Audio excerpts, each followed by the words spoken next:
North America के grasslands और foot hills में क्योटा सालों से अपनी धाक जमाए हुए है। ये जीव अपने हिम्मती और चंचल स्वभाव के लिए तो मशहूर है ही, लेकिन इनका खास फीचर है कि ये किसी भी स्थिति में ढलना जानते हैं। आपको बता दें कि भेड़िए के ये रिश्तेदार मुश्किलों से डरते नहीं हैं।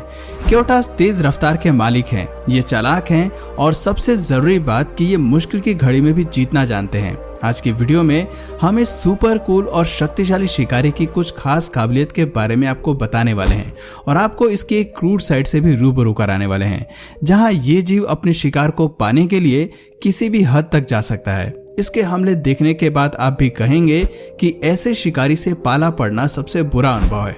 तो चलिए शुरू करते हैं आज के सफर को। क्योटास को एनिमल किंगडम में प्रेरियर वुल्फ के नाम से भी जानते हैं। भेड़िए की प्रजाति से संबंध रखने वाले ये जीव आकार में बेहद छोटे होते हैं। इनके मुकाबले हमें ग्रे वुल्फ की प्रजाति की शारीरिक बनावट बेहद ही भयानक दिखाई देती है। हालांकि आकार के मामले में ये ज्यादा घातक नहीं दिखाई देते, लेकिन इसका मतलब ये नहीं है कि क्योटास को हल्के में लिया जा सकता है। 1 मीटर तक बढ़ने के अलावा इनका वजन 20 केजी तक पाया जाता है और ये कैनाइन फैमिली के सबसे नॉइजी जीव कहलाए जाते हैं। नॉइजी इसलिए क्योंकि ये बिना बात के भी भौंकते रहते हैं। बाकी कैनाइन की तरह ही ये जीव घने जंगलों में ज्यादा रहना पसंद करते हैं। आमतौर पर ये अक्सर डेजर्ट्स, ग्रासलैंड्स और खुले मैदानों में ही रहते हैं और उन्हीं इलाकों में अपने लिए शिकार खोजते हैं। नॉर्थ अमेरिका में इनकी संख्या सबसे ज्यादा ठंडे इलाकों में देखने को मिलती है, जहां इनके मोटे फर इन्हें कड़कती ठंड से बचाते हैं। हालांकि ये जीव एक चालाक शिकारी हैं, लेकिन शेर की तरह क्योटास भी काफी सामाजिक होते हैं। वो ग्रुप में रहना या फिर अपने पार्टनर के साथ ही शिकार करना पसंद करते हैं, लेकिन कम उम्र में मेल क्योटास को अकेले ही अपने शिकार का इंतजाम करना पड़ता है। ऐसे में ये जीव अक्सर छोटे मैमल्स को अपने शिकार के रूप में चुनते हैं। आपको बता दें कि क्योटास की सुनने की क्षमता काफी कमाल की होती है, जिसके इस्तेमाल से ये अक्सर रोडेंट्स को अपना शिकार बना लेते हैं। लेकिन केवल एक रोडेंट से इनका पेट नहीं भरता, इसलिए इनका एक के बाद एक शिकार करना जारी रहता है। इस क्लिप को देखकर आप समझ जाइए कि क्योटास शिकार पकड़ने के लिए कैसे एक जगह से दूसरी जगह जंप करते हैं। जब रोडेंट्स के शिकार से क्योटास की भूख नहीं मिटती, तो ये जीव झुंड में शिकार करने की योजना बनाते हैं और किसी बड़े शिकार पर अपना निशाना साधते हैं। एक टीम के रूप में क्योटास काफी पावरफुल होते हैं। किसी भी शिकार को मार गिराने में इन्हें महारत हासिल होती है। इनके पास बेमिसाल रणनीति और एडवांस टैक्टिक्स होती है, जिसकी मदद से ये अक्सर कमजोर शिकार को टारगेट करते हैं और उसे भागने का कोई मौका नहीं देते। अब जरा इस क्लिप को देखिए, जहां क्योटास के ग्रुप के कुछ सदस्य हिरन मदर को अपने बीबी से दूर करते हैं, वहीं बाकी उसके बच्चों को मारने की कोशिश करते हैं। हालांकि ऐसा करना बेहद मुश्किल होता है, लेकिन इन जीवों का गुस्सैल और एग्रेसिव स्वभाव अक्सर ऐसी लड़ाई में काम कर जाता है और ये बड़े शिकार को पा लेते हैं। यहाँ भी आप देख सकते हैं कि कैसे पूरा झुंड मिलकर बेबी के शरीर को चीरने में लगा हुआ है। क्योटास की ताकत कभी कभी उन पर ही भारी पड़ जाती है, क्योंकि झुंड में रहने की वजह से कई बार ये आपस में भिड़ जाते हैं और ऐसे में लड़ाइयाँ हमेशा बेनतीजा रहती हैं। देखा जाए तो क्योटास के ग्रुप भेड़िए के ग्रुप की तरह ही काम करते हैं। समय के साथ ये जीव ग्रुप से अलग हो जाते हैं और कभी कभी एक नए ग्रुप का हिस्सा बन जाते हैं। अपने छोटे आकार के बाद भी इन्हें बड़े शिकारी को पकड़ने में कोई डर नहीं लगता। हर बार पहले ये अपने शिकार को बेहतरीन तरीके से स्टडी करते हैं। ये ग्रासलैंड्स में मौजूद हर जानवर का जायजा लेते हैं, उनकी चाल ढाल से पता लगाते हैं कि कौन सा जानवर कमजोर है। अब बिना डिफेंस वाले शिकार पर हमला करने में इन्हें बड़ा मजा आता है। अब जरा इस क्लिप को देखिए, जहां क्योटा अपने टारगेट के रूप में एक छोटी बाइसन बेबी को चुनता है, लेकिन ये नन्हा सा जीव आसानी से हार नहीं मानता। ऐसे में क्योटा अपने शिकार के साथ ही खेलना शुरू कर देते हैं। इस तकनीक से वो बेबी को झुंड से दूर लेकर जाते हैं ताकि आराम से उस पर हमला कर सकें। लेकिन बाइसन के बेबीज को कंट्रोल करना आसान नहीं होता। इन जीवों के पास कुछ खास तरह की टेक्निक होती है, जिसके इस्तेमाल से वो आकार में छोटे क्योटा को मजा चखा सकते हैं। आप देख सकते हैं कि बेबी बाइसन किस तरह से क्योटा को लात मारकर भगा देता है। इतनी देर में बाइसन मदर भी अपने बच्चों को बचाने के लिए लड़ाई में कूद पड़ती है। वो अपने सींग दिखाकर क्योटा को बेबी से बेहद ही दूर कर देती है।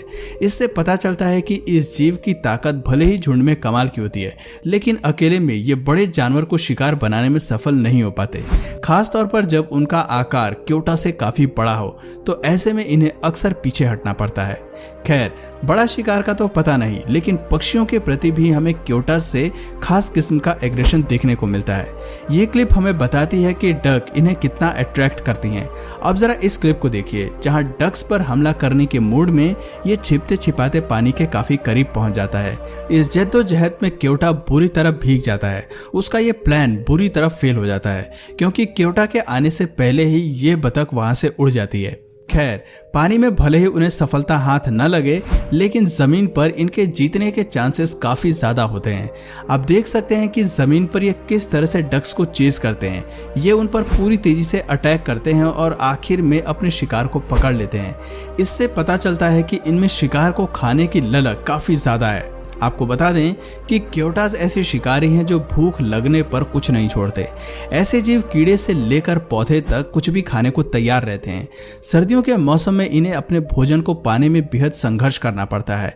ऐसे में जरूरी नहीं कि इन्हें इनका मनपसंद गोश्त नसीब हो। जब कभी ये बर्फीले क्षेत्र में अपने लिए शिकार ढूंढते हैं तो वहां इनके कैमोफ्लेज करने की काबिलियत काफी फीकी हो जाती है। ऐसे में अगर शिकारी ज्यादा दूरी पर होता है तो उन्हें पकड़ने के चांसेस बिल्कुल कम हो जाते हैं। लेकिन जब इनके और शिकार के बीच की दूरी कम होती है तो उसे पकड़ने के लिए 65 किलोमीटर प्रति घंटे की स्पीड से भागते हैं और अपना टारगेट अचीव कर लेते हैं। अब जरा इस क्लिप को ही ले लीजिए, जहां बर्फ में फुर्ती से क्योटा अपने शिकार को पकड़ लेता है। बड़े आकार की ये पक्षी उड़ने में देर करती है और इसी बात का फायदा क्योटा को मिलता है। खैर, हमेशा इन्हें बर्ड्स का शिकार नसीब नहीं होता। ऐसे में भूख बढ़ने पर ये जीव ऑटर्स पर भी अपना हाथ आजमाते हैं, लेकिन ऑटर्स को निशाना बनाना इन्हें बेहद महंगा पड़ जाता है। ऐसा हम क्यों कह रहे हैं, आप खुद इस क्लिप को देख लीजिए।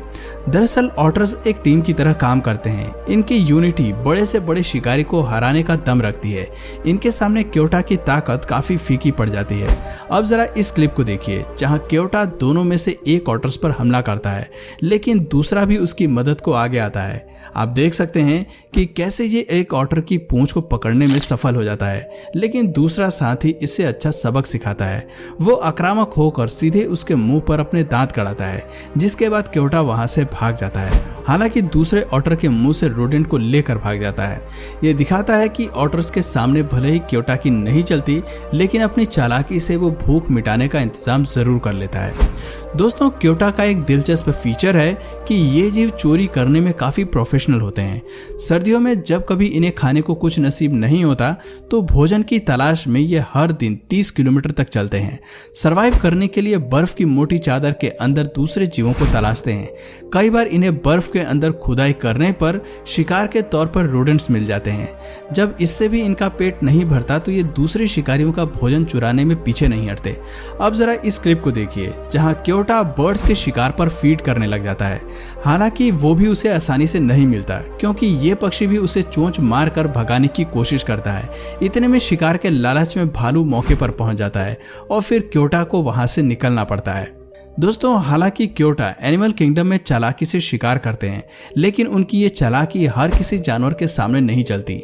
ऐसे में उन्हें एक साथी की जरूरत पड़ती है और वो अमेरिकन बैजर को अपने दोस्त के रूप में चुनते हैं। जंगल में हमें कई बार हनी बैजर और क्योटा साथ में शिकार पकड़ते हुए मिलते हैं, लेकिन इन दोनों के बीच की यूनिटी केवल भोजन के लिए ही काम आती है। कमाल की बात है कि पार्टनर के तौर पर हनी बैजर का काम खुदाई का होता है और क्योटा का काम शिकार को मारना होता है। इसी रणनीति के साथ ये जंगल में शिकार करने के लिए निकलते हैं। खैर, दिलचस्प बात यह है कि चोरी का काम केवल क्योटा ही नहीं करते, बल्कि बाल्ड ईगल का नाम भी शातिर चोरों की लिस्ट में शामिल है। ऐसा कई बार होता है कि बहुत मेहनत के बाद क्योटा को शिकार नसीब होता है, लेकिन बाल्ड ईगल बेहद ही चालाकी से उनका शिकार उड़ा ले जाते हैं और ये जीव केवल हाथ मलते रह जाते हैं, जैसा कि इस क्लिप में भी हो रहा है। इससे पता चलता है कि चालाक और डेयरिंग होने के बाद भी क्योटा को जंगल में शिकार के लिए काफी स्ट्रगल करना पड़ता है और जंगल में अपना दबदबा बनाने के लिए बहुत मेहनत करनी पड़ती है। तो दोस्तों, आपको ये जीव कैसा लगा कमेंट करके जरूर बताइए, और अगर इस वीडियो से आपको कुछ नया जानने या सीखने को मिला या फिर इंटरेस्टिंग लगा तो प्लीज इस वीडियो को एक लाइक करके अपने फ्रेंड्स और फैमिली में से जरूर शेयर करें। और यदि आप इस चैनल पर नए हैं तो प्लीज इस चैनल को सब्सक्राइब करके बेल नोटिफिकेशन आइकन को ऑन कर लीजिए, ताकि हमारे आने वाले वीडियोज आप मिस ना करें। मिलते हैं फिर किसी वीडियो में नए टॉपिक के साथ, तब तक के लिए नमस्कार।